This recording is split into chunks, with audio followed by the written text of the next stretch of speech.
Hello, my name is Angus McKay and I'm the Group Controller and Manager of Emergency Management Southland. I'm also the Chair of the Project AF8 Steering Group. So Project AF8 is a South Island initiative. It's funded by the Ministry of Civil Defence and Emergency Management's Resilience Fund to produce a South Island Alpine Fault Emergency Response Plan, or SAFER plan for short. The name AF8 simply refers to the likely magnitude of an alpine fault rupture, something that will happen in the lifetime of people alive today. The first year of Project AF8 has been about raising awareness of what an alpine fault event would look like and understanding how it would impact the whole of New Zealand. If we needed any reminder of how important this planning is, then the quakes that shook Canterbury, Marlborough and Wellington in November were a useful taste of what the alpine fault will deliver.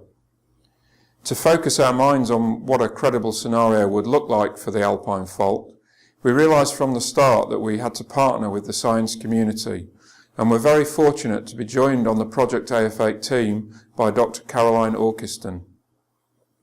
So last August in 2016, Caroline led a 2-day workshop inviting all the key scientists around New Zealand to share their knowledge and develop the scenario for Project AF8 to use. The amount of cooperation, willingness to devote time and energy to the project, and the further follow-up work that has been ongoing over the last few months has been invaluable to Project AF8. This has involved scientists from GNS Science, NIWA, the Universities of Canterbury, Auckland, Otago, Massey and Victoria, resilient organisations and market economics. The Resilient Rural Backbone Priority Co-Creation Laboratory has been instrumental in supporting Caroline and the other scientists, including a number of PhD students to directly support and coordinate Project AF8. A series of CDEM workshops has been held in each of the 6 South Island regions over the last 4 months. These brought together scientists, emergency managers, lifeline utilities and community groups to discuss how an alpine fault rupture would affect each region. We've had a huge amount of support from the Rural Lab, including their PhD students and scientists. An expert panel of hazard specialists met before each workshop to describe the most likely outcomes for critical lifeline infrastructure, business, communities and buildings for each region, which really helped bring the credibility and realism to the exercises. This process was highly collaborative, with CDEM group managers working with the expert team to make sure it all made sense at a regional level.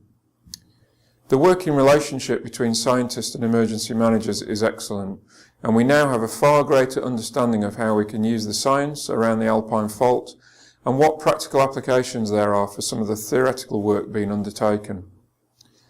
This project has compelled the South Island CDEM community to think across regional borders, South Island wide and nationally. It's opening our eyes to another level of complexity in emergency management, but one that we cannot ignore. For example, where will all those tourists go from Queenstown if they have to be evacuated? And if they end up coming down to Southland, how will I cope with another 50,000 Southlanders?